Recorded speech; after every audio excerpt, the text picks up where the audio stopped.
The Ultimate Trivia Podcast.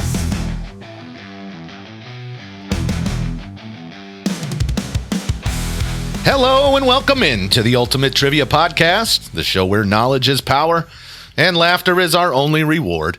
I'm your host, Andy, and as always, we've got the crew here with us, Kelly, Scott, Brian, and Nick. Say hey, everybody. Prost. Hey, how we doing? Hey.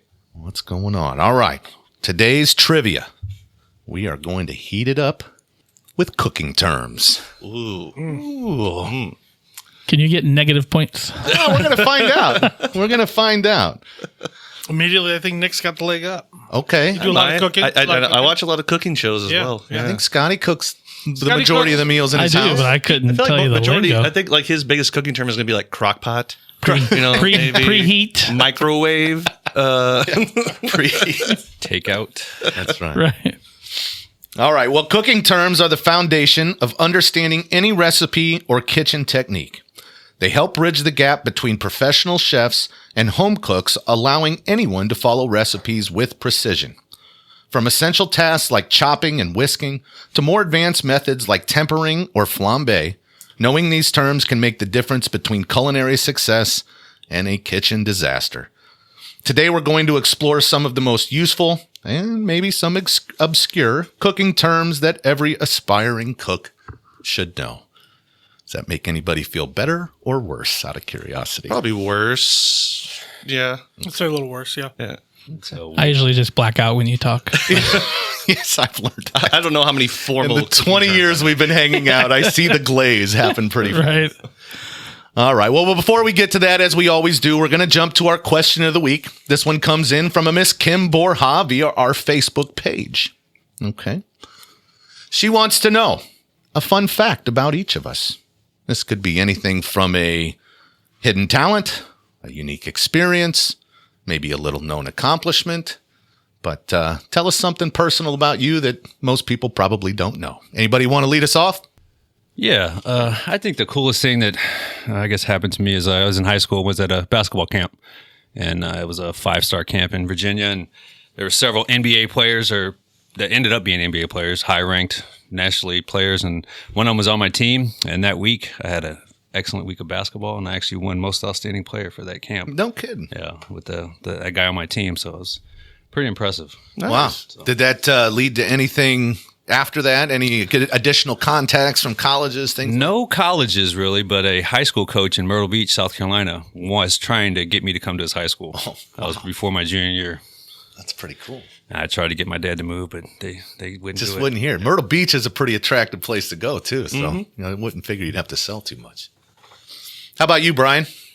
I guess what pops in my head is growing up, when I was a teenager, one of our buddies who passed away, his family would go to the Ozarks every year. So me and another buddy of mine would go with him. And about 2 years before that 70s show blew up with Ashton Kutcher, his family would go to the same resort. So we actually hung out with him a couple of years in a row for a week or so. Nice. So, and then next thing you know, he's a huge star. Like you'd interact with, like you were, Oh, yeah. you guys kind of became Ozark buddies. Yeah. So it's pretty cool. And then like next thing you know, he's everywhere. It's just crazy. Yeah. I wonder if he'd remember you. Did you Maybe. leave a lasting impression? Ben might have. Yeah. Won't get into True that. enough. That's right. How about you, Doctor? Well, in third grade, I was in a local McDonald's spot. Really? Yeah, my dad Commercial? worked at the local NBC affiliate, and they were doing some, I don't know, coloring promotion, something you get with your meal, like the Happy Meal or some kind of prize. So because he worked at the station, I guess he had an N. I mean, it'd be great to have him on the show to tell the actual story. Right. But from what I remember being in third grade, so it was me and a little girl. We were coloring, and then saw it later on TV where they were advertising this McDonald's giveaway. We got to find this footage. Yeah. I mean, YouTube has definitely got to deliver. I mean, when was the last time you a would have lot seen younger, this but even? because of his height, they put him together. It was average height for a third grader. When was the last time this footage would have been on the air? I mean, When I was in third grade, I don't. Yeah, was it a national spot? I mean, I don't are you think, on IMDb? I'm guessing not. It would have been Joplin, Missouri area because that's where he was working for the NBC affiliate. Do you still get residuals? I do. Yeah. I do not. French fries. I should in French fries. All right, Nick, you're up. tough for me. I mean, I don't know if there's much that I've ever accomplished that it was like little known about me. Something I'm proud of. I did serve in the military for 20 years. Took me around the world, and thank you very much, Kelly. Betcha. Absolutely. Cool thing I have that I did. Maybe not a lot of people know about it, but when I was in Germany, I visited a bar that was a former underground bunker for the Nazis during World War II. That is super cool. That was pretty cool. Yeah. Did they really embrace that? It was a former underground bunker. Like I don't remember the name specifically what it was. I mean, they didn't really celebrate it. You know, as far as being in Germany in World War II, they don't celebrate much about it over there. Yeah. So no, it was just a cool atmosphere. A cool place to be. I also, when I was in England, I visited what they said was the world's smallest bar. It was called the Nutshell, and I think it fit up to maybe 15 people or something like that. That's awesome. So I'm sorry, all the cool things I can think of have to do with bars, but you know, I would say that's one of the things I'm most proud of is that I served my country, and I got to do some cool things because of it. Do you have an ongoing tally of how many countries you visited or anything like that? I don't keep one just off the top of my head. I can usually rattle them off. It's there's a handful. Yeah. Been to quite a few places. Best thing I ever did. Yeah, Very I mean jealous. Spain, Germany, France, England. Been to the desert. Netherlands. Yeah, Amsterdam. Yeah. Actually, I did. It was Germany, France, Amsterdam, and Belgium in a weekend. Yeah, that was a heck of a weekend. Yeah, I bet so. That was good. That was really good. Yeah, no kidding. Andy, what about you? Yeah, no, the first thing that came to mind for me when I read this question, you typically, icebreaker game that you play is 2 truths and a lie. And my go-to was always that I have piloted a airplane, I have piloted a hot air balloon, and I have piloted a helicopter. Anybody happen to know which one was the lie? Helicopter. That is correct. Yeah. So when I was on my 14th birthday, my stepfather, who was a hot air balloon pilot, got me a introductory lesson at a flight school. So I got to actually fly an airplane. And then, of course, living that life, I got to pilot a hot air balloon as well growing up. So, that's cool. Yeah, pretty neat experience and not something a lot of people can say. I have flown an airplane as well.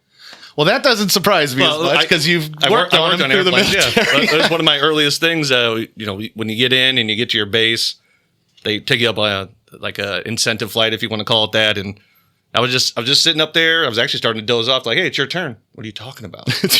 Jump in the seat. They're like, follow the artificial horizon. Yeah. I'm flying a giant airplane. It was kind of cool. That was my clearest memory of that. Is that I don't even remember looking out a window. Mm-hmm. All you did the whole time was stare at the instrument panels. You get like tunnel vision. Yeah. I wasn't even aware that I was, however high I was. Yeah, it's very cool. It was very cool. Anybody been in a helicopter? I have been in a helicopter. I have not. Yeah. No. I was almost born in a helicopter. Oh, that's a story. Yeah. We'll get to that another day. I took a ride in a helicopter once, but I don't remember it. Oh, right. Yeah. Christmas Day, 2012. Okay. Oh, yeah. From Memorial Hospital to Oh, yes. Yes. Yeah, I think saw you were that. unconscious maybe. I saw it, yeah. Yeah. It was a 9-minute ride good for $20,000. Yeah. Okay. Pocket change, right? Worth every penny. That's right. Well, thank you, Kim, for submitting such a great question. Anyone else out there would like to ask the crew a question? You have several different channels to communicate with us.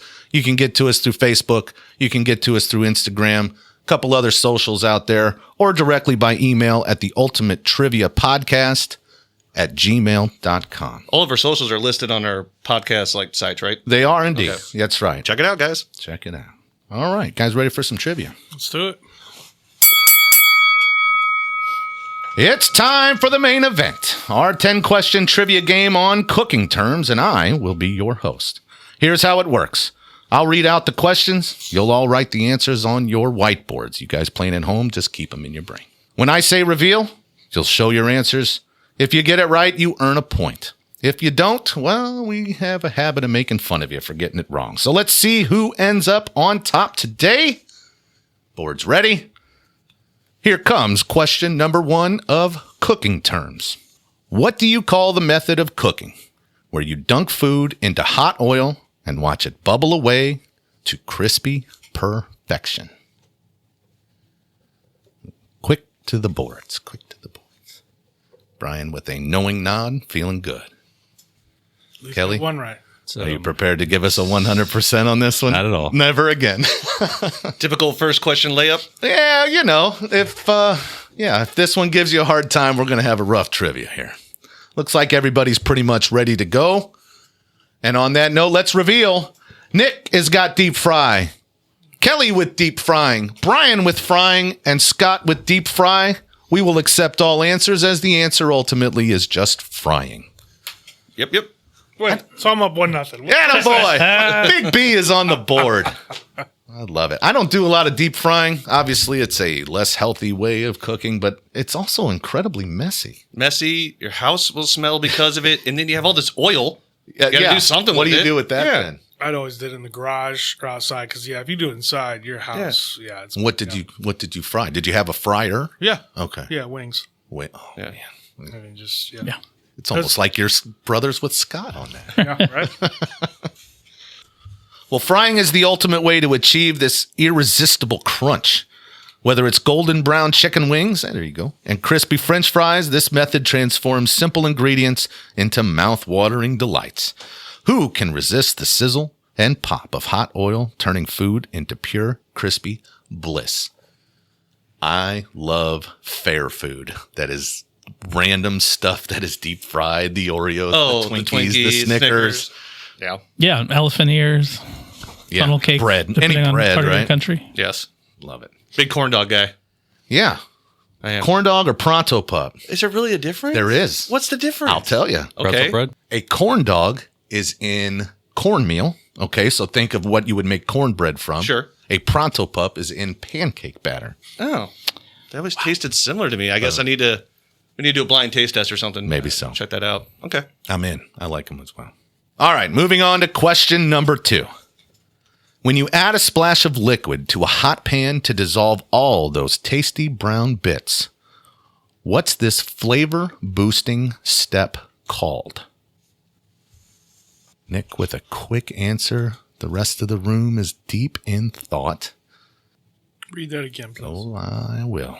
When you add a splash of liquid to a hot pan to dissolve all those tasty brown bits, what's the flavor boosting step called? So a term for the process of adding liquid to a pan to help bring all of the stuff that's stuck to the pan into the dish itself. If I have this answer correct, I did this last night, actually. Okay. Yeah. It's kind of a next level home cook kind of step. Yeah. You know, also depends on what you're cooking with to some degree. Sure. Not going to do this a lot of casseroles. Right. Or in non-stick pans, right? Because then it doesn't stick to the pan anyway. True. All right. Kelly's got something going to the board. Scott, did I miss you write something or have you No, I given wrote up? it down. It's completely made up. Okay. Awesome. I like when you make up words. Brian? I just saw what he did. I heard the question mark hit it. All right, gentlemen, let's go. We got deglaze from Nick. Hydro cleanse from Scott. Waterboarding from Kelly. Nick's got the right answer. It is, in fact, deglazing. Hey. It's a family show. That's right. So this is a technique that is foreign to the incorrect answers, or is it just not knowing the name of it? Never heard of that. Never heard of the technique even. Never know. Yeah, Scotty? No, I wash my pans. I don't know why I would need to do that. If you're creating a sauce or gravy, so let's say you're making a steak even, okay? And for some reason you want to make like a demi-glaze or something like that. I'm hoping I'm not using words we're going to be using later. Gosh, I'm so excited. But basically they have a bunch of bits on the bottom of the pan. So you put in a liquid. It could be water. It could be a broth or a stock or even a red wine or something. It gets those bits. Those are just flavors. And that starts the base of the sauce. I think he stopped listening about 20 minutes ago. You should have cued the element.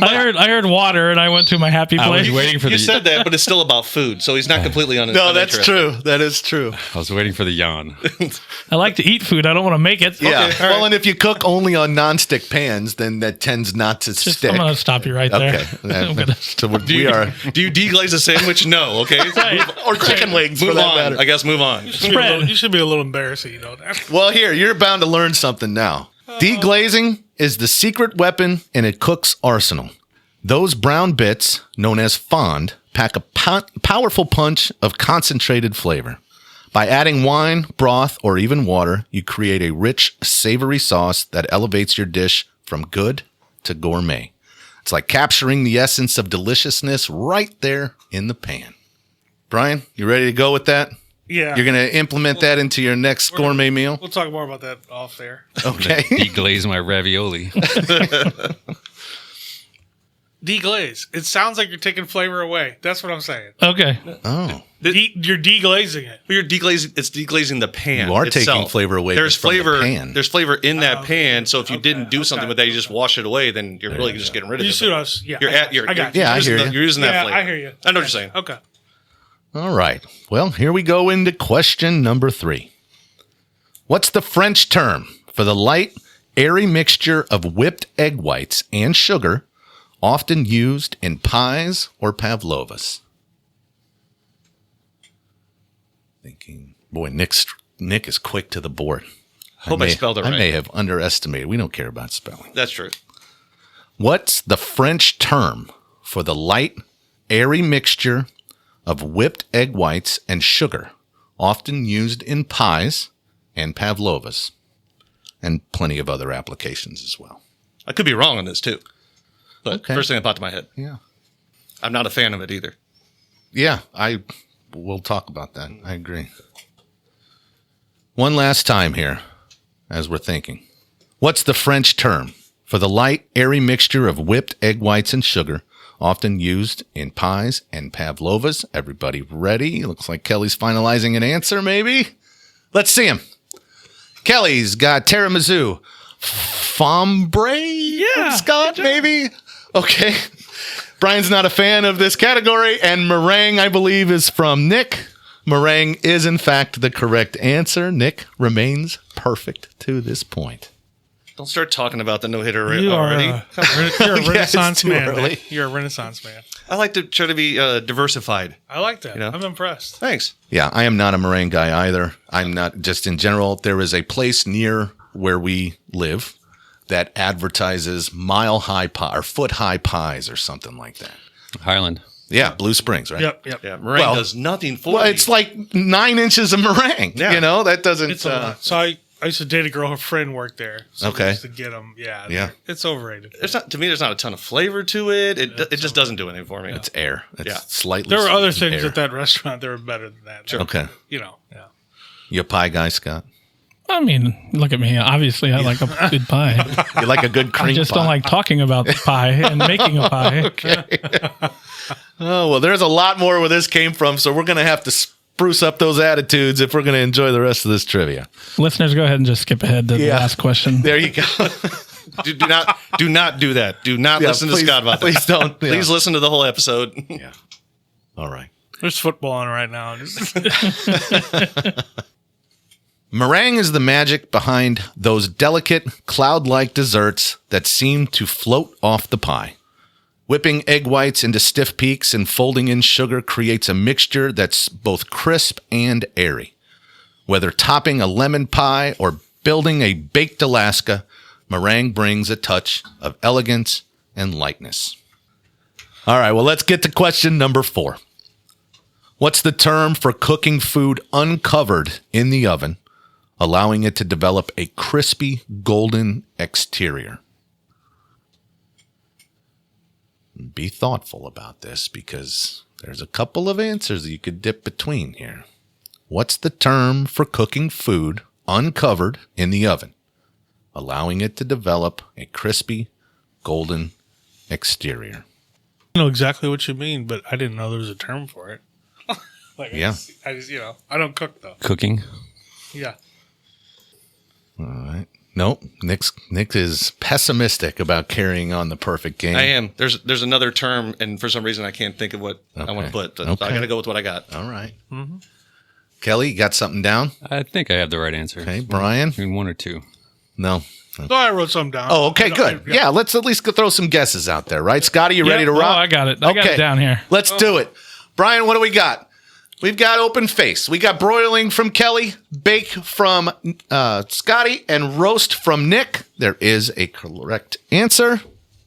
and it is roasting.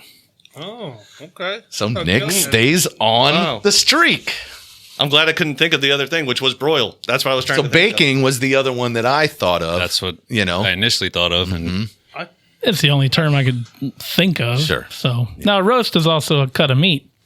So now you're just That's confusing true. me. Well, it is a verb, and it's roasting, so we can debate whether or not Nick gets credit for writing There's the no word debate. roast. There's but no debate. Trivia Master runs is ultimately the judge on this. Sure. Well, roasting is a transformative process, bringing out the natural sweetness and depth of flavors in your ingredients. Imagine caramelizing carrots, tender on the inside and crispy on the outside, or roasting a chicken with skin so golden and crackling, you can't wait to dig in. It's all about the perfect balance of heat and time. Science. That's all cooking is science for the most part. There is an art to it, of course. So when I take the turkey and I put it in the bag and put it in the oven, what am I doing to it? Wait, put it in a bag? Yeah. You've never heard Never of heard of that? I've heard of that. It's like a I've never- self-basting process. I've never- Aren't you roasting it? I'm asking if I'm roasting that turkey Yeah. or if by putting it in a bag, I'm no longer roasting it because it's covered. I don't know. That's a great question. Yep. It feels more like steaming than anything else, I guess. Yeah. But All right. yeah, Well, that's something that we can debate. That might be more considered baking the turkey then. I don't know. yeah, that could Possibly. be. Yeah. Yeah, that makes sense. Okay. Listeners, tell us. Let us Yeah. know. Yeah. Yeah. Please give us some education here. All right, let's move on to question number 5. We'll check in on the scores at that point. I think Nick will be the only one excited to do so. When you slice vegetables into long, thin matchsticks for a fancy presentation, what's this technique called? Ooh, Kelly is quick, and I think you put some exclamation points on there. yeah, maybe I shouldn't have. Your confidence has failed you in the past. I have to read that again. I feel like I may have I jumped want to hear again. that one more time. Yeah. All right. When you slice vegetables into long, thin matchsticks for a fancy presentation, what's this technique called? So it's the technique of, turning the vegetable into a particular shape is what you're looking for. Specifically, the Yes. matchstick style. Matchstick style. That's right. That's a very I feel important like what you word. just added there made it a little more difficult. Oh, well, shoot. You're cutting, What you just added made me you're cutting up a vegetable. extremely doubt my. Yeah, you're cutting up a vegetable into matchstick size like items. Yep. Of equal size. Brian, I thought for a moment there you might have had something. I know I'm wrong. Based but on the look I of got to your have eye. something down. So All right. So we got answers on the board. And let's reveal Nick's got Julienne. Geometric vegetable art from Scott. I'm a big fan. Julienne from Kelly. And dicing from Brian. Julienne is our correct answer. Well done. I'm glad Kelly came out of that one unscathed. I'm confused. What's But that? We've been friends for a long time. I don't even know you guys. Are you learning something all? You know I cook. I know you cook. I'm not surprised. This guy just shocked me. I cooks all the drink and I time. know He's things. got- He cooks all the time too. Well, nickel toss, but I think he's got 2. So let's not He's room got him too much over Oh, there. yeah. 2 points. Oh, yeah. Kelly. Good point. Hey, Fair second Well, place. no, but that was a tough one in my opinion. So that was impressive. The name of a woman, so Kelly got it correct. What's her husband's name? Yeah, right. I must say I don't julienne much. I don't. No, it's really for presentation. And when we cook for our families, there's really not a big need for that, right? Although julienne cuts aren't just for show. They ensure even cooking and add a touch of sophistication to your dishes. Picture a salad with perfectly uniform, thin slices of carrots and cucumbers, or a stir fry where every piece cooks at the exact same rate. It's a chef's way of saying, I care about every detail. You lost me at picture a salad. Touche. I don't know how to apply it. Well, carrots and celery in the wing world, yeah. maybe. We can julienne those. Nick, let's get a score update here. All right. Currently, Scott and Brian both have 1. Kelly has 2, and I have 5. Perfect game. Feeling pretty good. Why? You don't talk about it No. That's not how we play this game. We're talking about it because we're losing to you. Okay, but you have played sports before. You've played baseball before. You don't talk about the guy throwing I in the know. later. I Don't understand. remember the Titans. You I'm don't not remember the superstitious. What? You don't remember? I don't remember everything, apparently.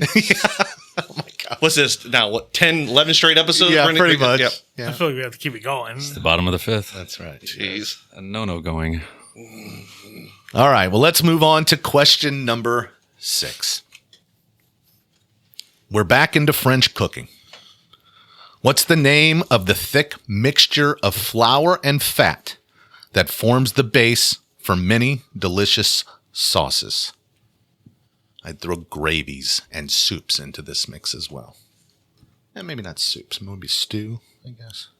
Nick, another quick answer. Man, I'm starting to get worried. I wrote one that's going to get him to a 10 out of 10 here. I think I got this one right. Spelling, probably not. Because it's That's French. all right. It's French, so. It is French. Read that one more time. You got it. In French cooking, what's the name of the thick mixture of flour and fat that forms the base for many delicious sauces? This is something you guys want to know because it includes one of our collective favorite dishes on the planet. And it's the base for it. So, I don't need to know how the mechanic fixes my car, granted, but Right. that's when you're going to want to know. Everybody get ready to go? Kelly, you got an answer on the board? Sure. Sure. Okay. All right. Well, let's reveal. Kelly, we got glaze. Bouillaise from Brian. Bouillaise, you guys must be brothers or That's so something. wild. And a roux from Nick, which is the correct answer. I rue the day. Roux Yes. is the correct spelling. But yeah, biscuits and gravy are built from a roux. And that's Not in the How you South, get they're there. Not. what's that? So not in the South, they're not. No? I bet. Yeah, they- Joking. No, I'm. New Orleans. Roux, well, that's actually funny you bring that up because the base of like gumbo and etouffee and a lot of Cajun cooking starts with a traditional dark roux, which I actually don't know the difference between like a regular roux and a dark roux. They're cooking it longer. Like browning the butter or something? Yeah, because whatever you're if mixing? it's equal parts like flour and butter, the longer you cook butter, it becomes a brown butter. So the roux darkens Yeah. and things like that. Yeah. Okay. That makes sense. All right. Well, What? I'm so angry at you. they hate They're learning new things, They're cracking evidently. up at me right now. I know. Yeah. I'm just laughing at Scott. Scott's intolerance. I'm just boiling over here. A roux is the foundation of countless classic sauces from bechamel to gumbo. By cooking flour and fat together, you create a paste that, when combined with liquid, thickens beautifully. It's the start of something magical, smooth, creamy sauces that coat your tongue with every bite. Roux is where the alchemy of cooking begins. Coming back to science again. Which is why it surprises me that Kelly is more resistant to this topic because it is very scientific. No, I like it. I'm just not knowledgeable on it, and obviously that frustrates me. Easier to But make fun of it than be aggravated. I'm by not. it. I'm just laughing at Scott. Yeah, I know. He's killing me. He's really What's he doing? miserable. I guess I'm missing it. What is he doing? Just watch him. When you I'm, guys start I'm talking, boiling, which is you could ask about boiling. I'm steaming. You could ask about steaming. Those are things I know how to do. Wait, are you mad? You're saying you're mad about I the don't topic? know. Or express yourself. Yeah, please. you're answering the question, and then you're giving a 90-second diatribe about it. Sorry. It's bad enough I got to listen to Andy describe the answer. You got jumping in. Something tells me if this was about some sort of obscure 80s indie band, he'd be a little more interested in You're hearing right. these You're right. explanations. You're right. new wave. All right. What do you say we get to question number 7? When you cook sugar until it turns a rich, deep brown and develops a complex flavor, what is this process called? I think I said favor. It's flavor. When you cook sugar until it becomes a rich, deep brown and develops a complex flavor, what's this process called? Dig deep enough. You know this. I know you know it. Brian's got a pretty quick answer there. Nick, again, very, very confident. I'm not as confident on this, I think. Okay. Well, your posture tells me that you feel good about what you wrote down. I'm just trying to sit more upright. Okay. Okay, good. It's good for the lower back. For the spine. All right. I feel like Scott's drawing me a picture of some kind, and I'm going to assume I can't read it on air. Kelly is also writing half of a novel, it seems. So we'll see what comic relief they provide us this time. One final time. When you cook sugar until it turns a rich, deep brown and develops a complex flavor, what is this process called? Let's reveal. We've got caramelize from Nick. I hate Nick from Scott. Caramelizing from Kelly and caramelizing from Brian. That is the correct answer. That's 3 points. Scotty has checked out, I do believe. And as we've established, we have our strengths and our weaknesses, and so be it. Caramelizing is the art of turning sugar into a symphony of flavors. As sugar heats, it transforms into a deep amber hue with notes of toffee and butterscotch. It's what gives creme brulee its signature crackle and adds a sweet, complex depth to onions and meats. This is where simple sugar meets a culinary sophistication. My favorite part of this process is on the barbecue grill, a good molassesy, brown sugary barbecue sauce over that fire. Whew. Meat candy. Love it. Enough said. I don't know what to say about that. All right, so let's move on to question number 8. What's the initial step called where you cook meat quickly at a high heat to create a flavorful brown crust before finishing it off by another method? What's the initial step called where you cook meat quickly at high heat to create a flavorful brown crust before finishing it off by another method? If anyone gets this wrong, they're kicked out. I'm a little nervous. I'm a little nervous. Yeah, me too. Okay. I do believe that Scott has got something in the pocket there. Brian, you got an answer down? Love to see you try. Uh-oh. Okay. Watch mine be the wrong answer. Well, let's give it a go. Let's see the answers. We got searing from Brian and Kelly and Scotty and Nick. That's a 100%er. That way, fellas. I know you guys. Now, I mean, we all at least experiment with the grill and things of that nature. And most of the grills these days have searing pans or searing, burners and those sorts of things. So the terminology is a part of what we do. Searing is all about creating that mouth-watering crust on your meats. By cooking quickly at a high heat, you lock in juices and form a savory, caramelized exterior that's packed with flavor. Think of a perfectly seared steak with its beautiful brown crust and juicy, tender inside. It's the hallmark of a well-cooked piece of meat.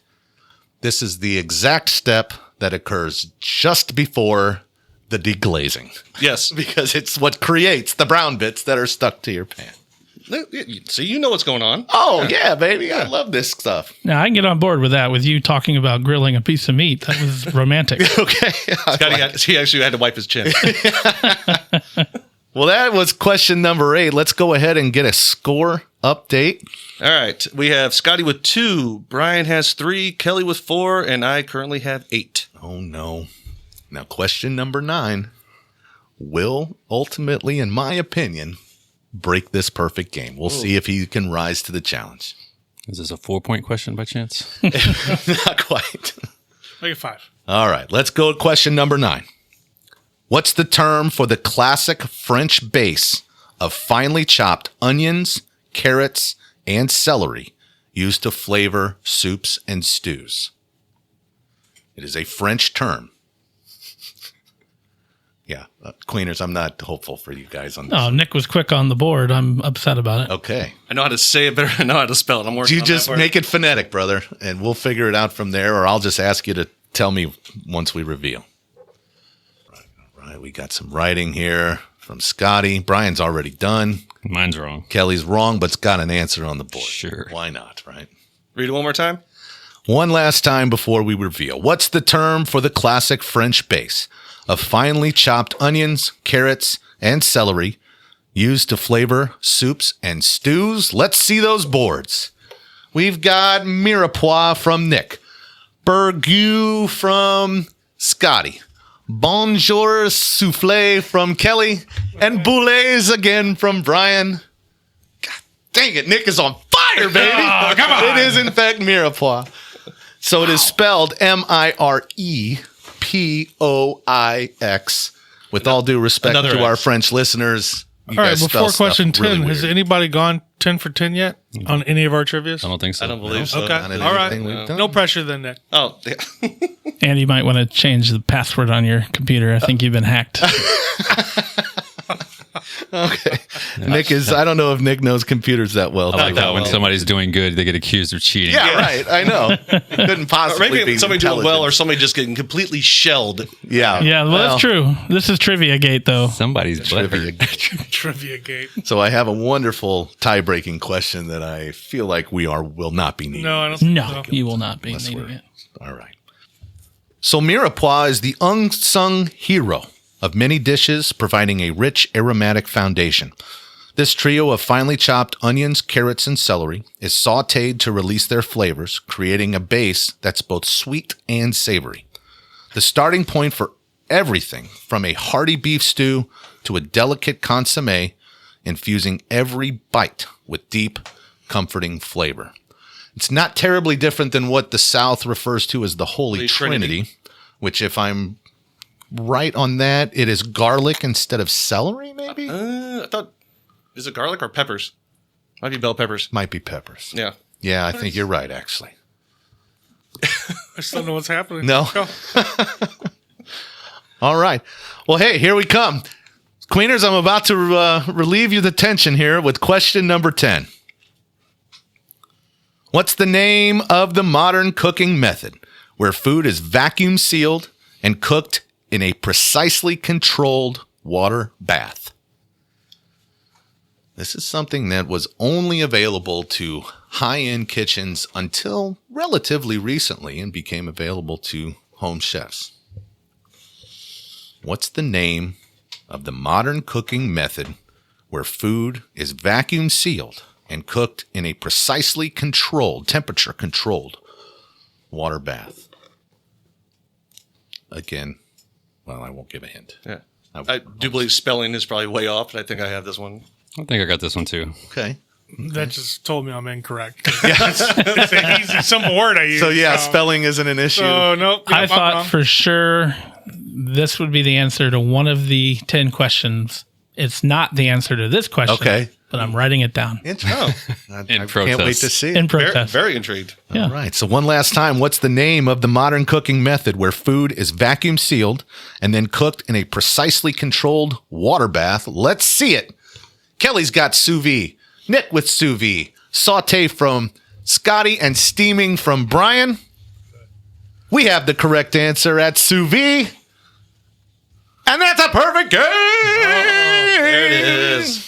Congrats. That's very first. impressive. That is very, very impressive. That was a tough one. Thank Good you, job. guys. Thank Good you. job. I feel better about him cooking for us when we go on the guys. trip. Amen. I mean, Right. You assigning can him cook the for me any day. house chef And I'm gonna is smack him Not on the ass anymore. when That's he's the way you done. treated me tonight. Oh, boy. well, can you, Your answer to one of the questions was, I hate Nick. Okay? yeah, that's a fair point, actually. Sorry. I made you biscuits and gravy. You did. Using a roux. It's their first. I used a roux. It's their first fight.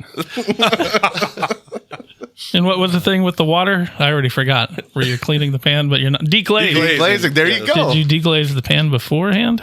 No, so you don't deglaze beforehand. I have the sausage in there and I add the flour or whatever seasonings. That thickens up into that roux. Then I add milk. Okay. And that's how you get the bits off the Creates the bottom. gravy. That's right. Okay. Yes. Well, sous vide is the epitome of precision cooking. By vacuum sealing food and immersing it in a water bath at a precise temperature, you ensure that it's cooked perfectly every time. Imagine a steak cooked evenly from edge to edge, or vegetables that retain all their vibrant color and nutrients. Sous vide takes the guesswork out of cooking, delivering restaurant quality results every time. Yeah. It's a pretty simple method at the end of the day. I mean, you just have to have the hardware to You do got to it. have the equipment to get it done. Yeah. That's the hard part, but made easier here in recent years. I mean, I'm just impressed. So Has I it can't talk smack. has it impressive. fueled anybody's desire to learn additional cooking methods. Absolutely not. No, I'd Yes. set this room on fire if I could right now. Just end it all. That is going to make the bonus question a little more complicated to answer. So let's go ahead and get to it here. We're going back into the matrix. So for those of you young bucks that don't know what that means, you instantly can learn something very specific. You're plugged in, you just load a program and you know it.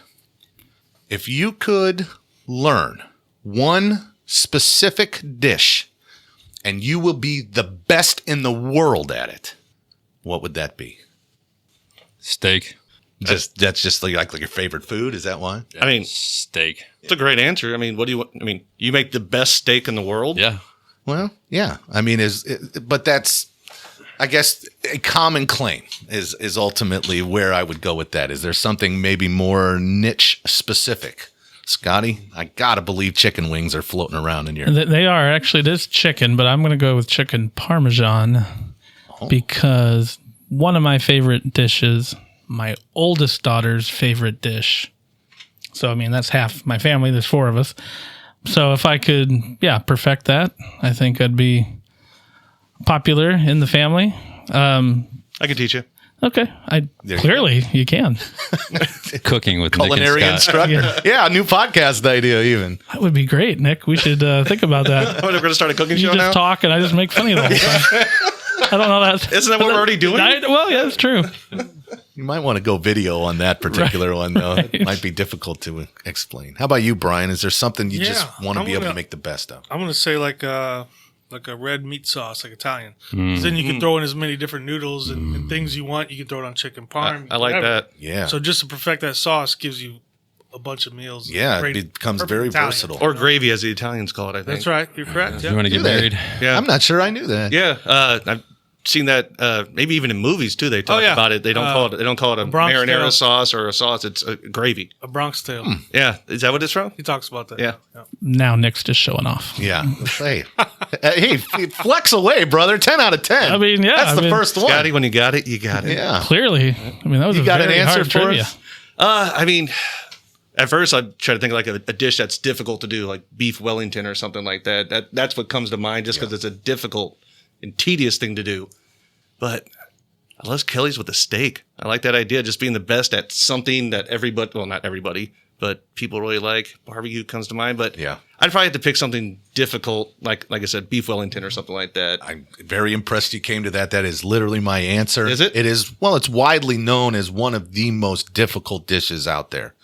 Why? So there's like 70 steps to it or something crazy. It's basically, I mean, think of it in simplest terms, like think of a beef tenderloin wrapped in dough and cooked like puff that. pastry. Puff So if you're pastry, really yeah. doing it, you got to make the puff pastry, which is like hundreds of layers of butter dough. Yeah. It's It's a pretty- complicated dish. Mm-hmm. Scotty just hates all of this so much. It sounds like a piece of meat in a donut. Is that what you're saying? That sounds pretty dang tasty I mean, too. if you think that's hard to do, I can get you a piece of meat and put it in a donut. Do the Gateway Grillies still have the Krispy Oh, the Kreme burger? Krispy I think they do. Probably Yeah. so. Very overrated.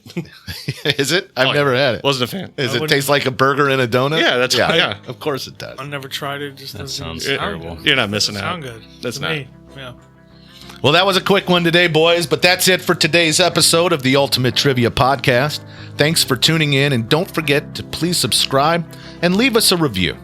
We'll see you next time with more trivia and more fun, and until then, keep your brains sharp and your bellies laughing.